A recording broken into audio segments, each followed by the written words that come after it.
es la gónada femenina.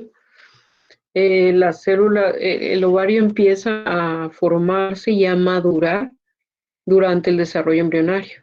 ¿Sí? Empiezan a crecer los ovocitos, viajan o emigran desde el saco vitelino en la quinta semana y se localizan ya allí en el ovario. Hay una migración. Posteriormente empiezan el proceso de meiosis y se detienen en el diploteno. Ahí se quedan deteniditos. Y posteriormente, cuando nace el bebé, empieza a haber una modificación en el ovario y después, hasta que inicia la pubertad, es que ya comienzan los crecimientos o el desarrollo de los folículos como tales. Empieza a haber una selección de los folículos y aquellos que tienen mayor cantidad de receptores para FSH y LH son los que finalmente van a madurarse y van a volverse en el folículo de Graf, que van a tener un ovocito que liberar. Comúnmente sí ocurre aquí en el caso del desarrollo de los folículos que, por ejemplo, dos folículos maduren, se liberen, es decir, tengan el proceso de ovulación en periodos similares, por ejemplo, uno del ovario derecho y otro del ovario izquierdo, que ambos se liberen hacia las tubas uterinas. Sí puede ocurrir, eso no hay problema. Acuérdate que lo que normalmente no ocurre biológicamente, lo que sabemos es la fecundación de más de 2 espermatozoides por un solo ovocito, ¿sí? Esto es parte de los embarazos múltiples, puede ser ya sea porque sea el caso de que sea una ovulación doble y bueno, pues se dio y coincidió con el tiempo de la fecundación y el espermatozoide, diferentes espermatozoides dieron lugar a diferentes individuos, ¿sí? Y ahí es donde se conoce vulgarmente el término de cuates. En obstetricia lo conocemos como embarazo múltiple y se llama bicoriónico o varía, ¿no? Eso es bicoriónico porque hay dos placentas, dos amnios y entonces ya está. O monocoriónico es cuando se clona un solo ovocito que ha sido, ¿cómo se llama? Ha sido fecundado, ese se clona y entonces es un embarazo gemelar, ¿sí?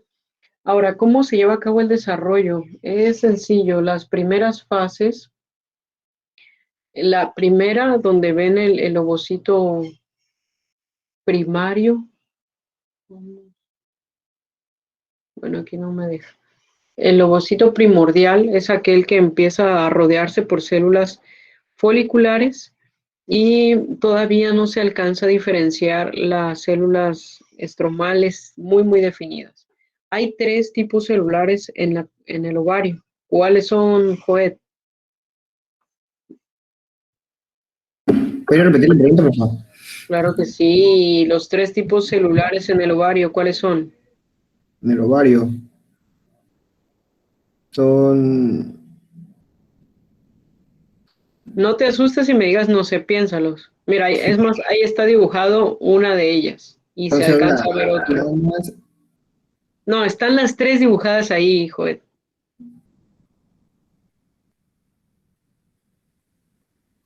Bueno, es que Ese que sé está de que rosita, ¿cuál crees que sea? Grandote. son células de la granulosa, células foliculares que se van a volver de la granulosa. Células foliculares, esa es una. Esas son las moradas que estás viendo ahí. Estas, mira, estas son las células foliculares. Ahí está. ¿Cuál Sí. otra? Mira, ahí están las tres, pues, más fácil. Ya me dijiste una de ellas. Vamos a agarrar otro Células dibujo aquí. foliculares, el ovocito y Esta, célula folicular, el ovocito. ¿Y cuál falta? Esta, mira, que se van a convertir en células de la teca. la teca. Sí. ¿Cómo se llaman esas? Porque Células, la teca es después. ¿Cómo se llaman? no son las estromales. Muy bien, estromales. Profe, una pregunta, ¿la zona pelúcida está desde que el folículo es primordial o aparece cuando ya es secundario y primario? Aparece cuando es primario, Joel. Ok. De hecho, allá vamos ahorita, ¿sale? Vamos a Ok. quitar esto entonces. Ya Es vimos, cuando está estamos en en el la primordial. fase multilaminar, ¿no? Es cuando, sí, a la par está ocurriendo la formación de una capa unilaminar a bilaminar, pero en ese proceso, porque el folículo primordial, de hecho, podemos dividirlo, si tú lees el Sepúlveda y el Géneser, podemos dividirlo en dos secciones, en una primaria temprana y en una primaria tardía, ¿sí? Porque tiene precisamente en que la diferencia de un folículo primordial a un folículo primario estriba en una de estas tres células. ¿En cuál? En las células foliculares. Cuando las células foliculares que rodean el ovocito se vuelven planas, se vuelven cúbicas, ya se le llama folículo primario. Mientras las células foliculares sean planas, se llama folículo primordial. ¿Sale? Esta es una pregunta de examen siempre. Ahora, alrededor de la membrana de las células, acuérdate que todo epitelio tiene siempre una membrana basal. Tú ves ahí bien marcado de azul en el folículo primordial, como que bastante exagerado para que te acuerdes que hay una membrana basal. Después de las células, ahí ahorita te lo voy a explicar. Después de las, está el ovocito, lo ves tú de rosa, que es el ovocito. Tenemos después las células del foliculares, que son planas, ¿sí? Después está recubierta por una membrana o lámina basal, que es la que tú ves de azul, y están por fuera las células estromales. Las células estromales aquí todavía no empiezan a formar la teca, solo están ahí rodeando nuestro folículo en crecimiento, el folículo primordial.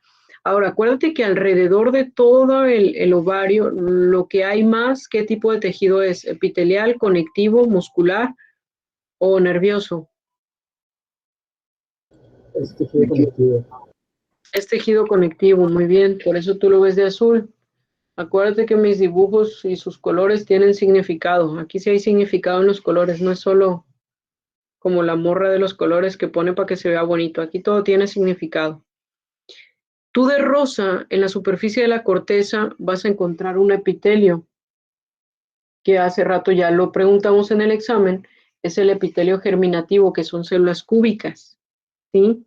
Debajo de él, de ese epitelio, vamos a encontrar la túnica albuginea, ¿sí? Que es tejido conectivo. Y después está la corteza, es decir, si nos vamos al dibujo que está acá, tú de rosa encontrarías aquí estas, estas aquí son las células cúbicas, que son las células germinales. Debajo de ella, como te decía,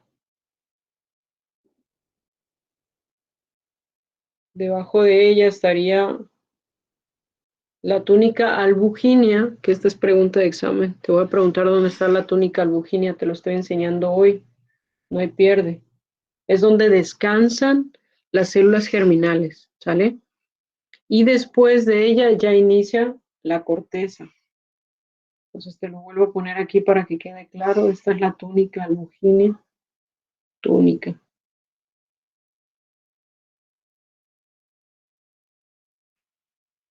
Estaba viendo en un video muestra que describen que podría ser erróneo la túnica porque dicen que no se ve tanto como los testículos en el hombre.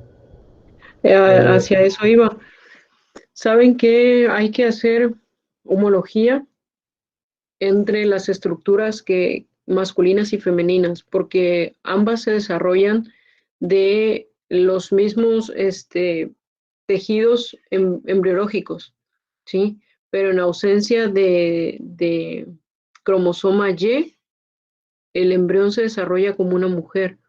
Los tejidos embriológicos involucionan y empiezan a formar órganos sexuales femeninos, como las tubas uterinas, los ovarios, y en presencia del cromosoma Y, ese embrión, gracias igual a la testosterona y otros genes, empiezan a desarrollarse los órganos embriológicos, los conductos de Wolf empiezan a dar lugar ahora entonces sí a testículos a conductos seminíferos, escroto, etcétera, etcétera, ¿no?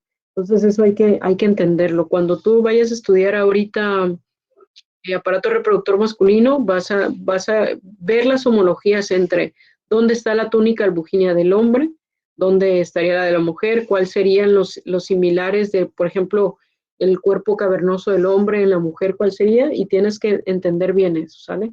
Porque hay enfermedades donde hay, por ejemplo, alteraciones en la expresión del cromosoma y entonces tú tienes un hombre con genitales femeninos, ¿sale? Y empiezan a haber diferentes alteraciones o enfermedades o errores genéticos en donde tú puedes ir diferenciando lo que está teniendo tu paciente. Obviamente eso es tema de una especialidad, pero saberlo no está de más. Entonces acuérdate, en la superficie del ovario tenemos tejido epitelial cúbico, después está la túnica albuginea y empieza la corteza, que es tejido conectivo. En esa corteza tenemos 3 tipos celulares. Van a ser las células estromales, que van a dar lugar a las células de la teca, y estas van a ser ya en el folículo maduro o posteriormente ya en el cuerpo lúteo, van a tener una función importantísima, ¿sí? Y la teca se divide en teca interna, teca externa. Luego vas a encontrar, esas son las células estromales. Las células foliculares van a multiplicarse, van a volverse cúbicas, van a formar las células de la granulosa posteriormente y la corona radiada también cuando ya se lleva a cabo la ovulación. Y también se van a quedar ya en el cuerpo lúteo, se van a quedar produciendo progesterona junto con las células de la teca cuando el ovocito se libera y se queda el cuerpo como tal, ¿vale? ¿Y qué tercera célula nos falta? Pues el ovocito, que él es como el protagonista de este ciclo, al que interesa que como las mamás de antes, que el objetivo era casar a las hijas adolescentes, ahora el objetivo es que ese ovocito se fecunde siempre, ¿no? Para esto funcionan estas 3 células. Ahora mira, acuérdate, medidas, porque por ahí te puedo describir en algún corte histológico que el folículo, no te doy más características, que tiene medidas aproximadas de 30 micrómetros, 25 micrómetros, y si es eso, es un folículo primordial. ¿Sale? A lo mejor nada más te digo la medida y te dejo que tú veas la morfología, entonces tú vas a saber que es un folículo primordial. A diferencia del folículo primario, vamos a quitar la capa que puse acá. Esa capa.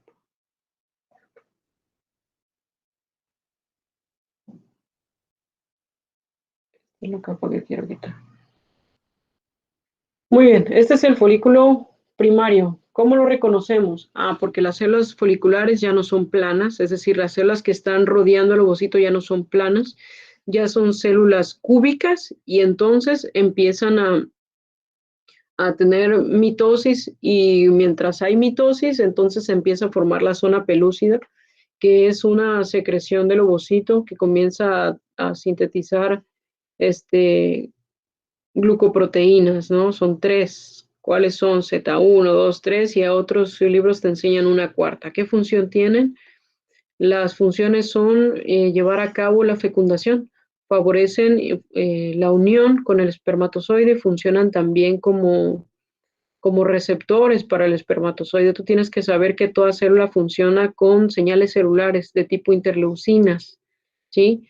O los complejos que tienen eso son los que van atrayendo al eritrocito. Es decir, las sustancias que componen a esa zona pelúcida de alguna manera son las que van a llamar químicamente al espermatozoide. Y de aquí viene mucho de esto, viene el término de que hay química entre la gente, ¿no? Porque a nivel molecular, pues todo se lleva a cabo pues con química, ¿sí? Principalmente las interleucinas, las atracciones son a través de citoquinas o interleucinas. Entonces, esa es la función de la zona pelúcida. A lo mejor si quieres sacar un 10, pues sí tienes que saberte para qué sirve cada glucoproteína de la zona pelúcida. Si no, nada más tienes que saber cuál es la función que tiene. ya se empieza a formar aquí. Acuérdate entonces que luego están ya las células policúbicas y estas también están rodeadas por una membrana basal. ¿Cuál es la importancia de esto? Que es que la membrana basal de la zona de las células foliculares separa de las células estromales, que aquí ya se empiezan a diferenciar en células de la teca. Si tú ves y comparamos el dibujito anterior, no te puse ni siquiera las células estromales, ¿sí? Pero no hay todavía teca. En folículo primario temprano ya empiezan a haber células de la teca alrededor de la membrana basal de las células foliculares cúbicas, ¿vale? Entonces ya empiezan a haber células planas estromales diferenciadas en células de la teca. Aquí todavía no hay teca interna y externa. Posteriormente, en el folículo, empieza a haber un folículo tardío primario. Este folículo tardío primario ya empieza a tornarse bilaminar o multilaminar, ya empieza a tener más de una capa y entonces ya le llamamos células de la granulosa. Esta otra característica que tiene es que empieza a tener intercomunicación de citoplasmas de las células de la granulosa que están en cercanía con el ovocito, ¿sí? Ya están las microvellosidades que por ahí había preguntado aquí Mr. Martín. Ahí están, ¿sí? Empiezan a aparecer. Ya la zona pelúcida, digamos que se torna más madura. Ya la encontramos bien definida. Empiezan a haber una interrelación bastante fuerte y de ahí que cuando el ovocito se libere o se ovule, estas células van en viaje estrecho con ellas. Entonces tienes que saber que sí hay una unión entre ellas bastante estrecha. Eso es importante conocerlo. También por ahí refiere la literatura que hay uniones celulares entre ellas. Ya hay intercomunicación. Empiezan ahora sí a sintetizar ¿cómo se llama? Empieza a sintetizar el factor inhibidor de la meiosis. En la porción tardía todavía quiere detener un poquito más la meiosis del ovocito, pero también entre ellas ya empieza a ocurrir, algunos libros refieren que ya empieza a haber trasudado de plasma y ya empieza a haber secreción de las células de la granulosa de líquido, ¿no? Sin embargo, nosotros empezamos a reconocer, ya que está entrando en una fase de ovocito secundario, cuando empieza a haber líquido. Cuando empezamos a encontrar líquido ya en ese folículo que está estratificado ya realmente, entonces si empieza a haber espacios líquidos entre ellos y tú los reconoces, ya dices, ya es un folículo terciario, ¿sí? Pero el terciario ya lo llamamos cuando está maduro, ya dices entonces, es terciario maduro, o ya cuando lo ves que tiene estas características en donde ya hay células de la teca interna y externa, ya hay células de la granulosa, el ovocito ya no está central, ya se movió hacia la periferia del folículo. Entonces tú aquí ya dices, mira, también ya tiene mucho líquido, ya formó una cavidad, ya formó un antro, que es como le llamamos, ¿no? Entonces a este ya se le llama folículo de Graf. Y ya estamos esperando que ese folículo de Graf esté ya con respuesta a las células de crecimiento folicular, ya hay respuesta de FSH, y ese folículo de Graf posteriormente sufre un estigma en el antro, y ese estigma posteriormente va a ser la puerta de salida para nuestro ovocito para la ovulación. Dime, Joed. Profe, pero yo había leído que el antro folicular aparece desde que el folículo es secundario, no cuando ya es de Graf. Ajá, es lo que yo te platicaba acá, ¿te acuerdas? Cuando empieza a estar estratificado, empieza a aparecer líquido entre ellos, ya tú puedes decir que el folículo, cuando empieza a aparecer líquido, tú ya llamas que es un folículo terciario, puedes decirle, pero estaría en la parte inicial. ¿Cuándo lo conoces como folículo de Graf? Cuando ya puedes ver la laguna, cuando ya puedes ver que ya hay un cúmulo óforo alrededor del ovocito, es decir, ya hay células de la granulosa alrededor de él. Voy a poner aquí. A ver. Aquí me voy a dejar allá. Donde ya ves un ovocito hacia la periferia, rodeado por células de la granulosa, ese es el cúmulo óforo. Cuando ya ves líquido aquí en la cavidad, ya ves una alberca, un jacuzzi, bueno, ahí dices, este ya es un folículo de Graf, ya es un folículo terciario maduro. Cuando empiezas a ver líquido entre ellos, tú dices, y es que hay líneas muy delgadas. Hay libros que te dicen, ¿es un folículo secundario maduro o es un folículo terciario inicial? ¿No? Entonces, realmente, digamos que no hay líneas de separación. ¿Tú qué tienes que entender? ¿Cuáles son las líneas para que tú digas, bueno, es secundario, es terciario? Para que tú digas, es primordial, tú dices, fácil. ¿Cuál es la característica que debe haber? Células foliculares planas sin células de la teca. Para decir que es primario, las células foliculares están cúbicas. Con eso es primario. Para decir es terciario, ya bien maduro, ¿qué dices? Ya hay líquido entre las cavidades, ya hay un movimiento del ovocito, ya no está en el centro, ya está en la periferia, ya hay mucho líquido, ahí ya dices, ya es terciario. Cuando dices es secundario, empieza a aparecer líquido entre ellas.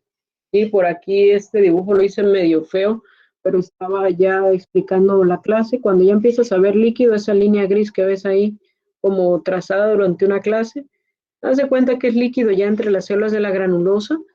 Ese ya es un folículo que tú puedes llamar folículo secundario, porque ya hay líquido entre ellos, ¿sale? Acuérdate que el líquido se obtiene de dos maneras. Una, porque le empiezan a secretar, el ovocito empieza a secretar proteoglucanos, o las mismas células de la granulosa empiezan a secretar ese líquido. Ese líquido realmente pasa por difusión, ¿sale? El ovocito, las células de la granulosa empiezan a sintetizar sustancias como los proteoglucanos hacia la matriz extracelular, y esos proteoglucanos se vuelven atrayentes de agua, ¿sí? Entonces el agua empieza a pasar por difusión a las membranas y empieza a generar el antro. ¿Y cuál es la otra manera de que empieza a haber líquido entre estas células para formar el antro del folículo que finalmente queremos que sea el folículo terciario? Es el trasudado de plasma. Acuérdate que el folículo está muy irrigado, muy irrigado. Alrededor de él no llega la membrana basal de las células de la granulosa, sino que la irrigación está en la teca interna. ¿Vale? Ahí es donde llega la sangre, a la teca interna. Finalmente, entonces, ya decimos que reconocemos a nuestro folículo de Graf porque tiene sus células de la teca, ya tienen teca interna, teca externa. La teca interna se reconoce porque está irrigada. La teca externa solo son células estromales diferenciadas. Luego tenemos a las células de la granulosa que ya forman bien los cúmulos, el cúmulo óforo y el resto. Tenemos el antro, que cada vez está hinchando o llenando más, está edematizando más, está formando más acúmulo de líquido. Este líquido está nutriendo al ovocito, está generando algunos le llaman caldo, a mí no me gusta usar ese término, pero muchas literaturas lo usan, pero es un caldo nutritivo realmente que finalmente va a ser la fuente de producción de progesterona. Hasta ahorita, hasta este punto en donde tenemos el folículo de Graf, ese folículo de Graf, las células de la granulosa ya están sintetizando junto con las células de la teca, ya están sintetizando estradiol, que es el principal estrógeno femenino. Ya obtienen testosterona desde la sangre y la pueden convertir en estradiol al aromatizarlas por las células de la granulosa. Eso es algo que vas a ver en fisiología, pero te lo adelanto aquí, ¿sale? Las células de la granulosa y las células de la teca tienen enzimas aromatasas que pueden hacer que la testosterona que también tenemos las mujeres pues sea convertida en estradiol, o las DEAs, ¿sí? Las hormonas sexuales débiles que hacen las glándulas suprarrenales pueden ser modificadas justamente aquí en los folículos para poder obtener estradiol. Y ese estradiol también va a tener efecto sobre principalmente dos objetivos. Número uno, la mucosa del útero, que es ¿cómo se llama la mucosa del útero? A ver que no se me acaba. Endometrio. Endometrio, muy bien. El endometrio, acuérdense que es el que responde al estradiol, a los estrógenos, y también los órganos sexuales secundarios, así como el cuerpo en general, va a empezar a tener las modificaciones propias de un cuerpo de fenotipo femenino, ¿sí? Gracias a los estrógenos. Empieza a haber una distribución del vello distinta al de los caballeros. Empezamos a tener modificaciones secundarias propias de una mujer, el depósito del tejido adiposo en las caderas, en las mamas, etcétera, etcétera. Eso es gracias al estradiol. Y posteriormente, cuando se ovula el ovocito, es decir, se genera una fracturita en el antro porque no está llegando irrigación justo a ese punto, se vuelve frágil una porción del antro, el líquido sigue creciendo, lo rompe, aumenta la presión intrafolicular, rompe a ese folículo, el ovocito se libera junto con células de la granulosa que lo van a acompañar, que ahora se conocen como corona radiada, se van a ir a su camino a través de de la trompa de falopio, que si no ocurre fecundación en 24 horas en las trompas se reabsorben.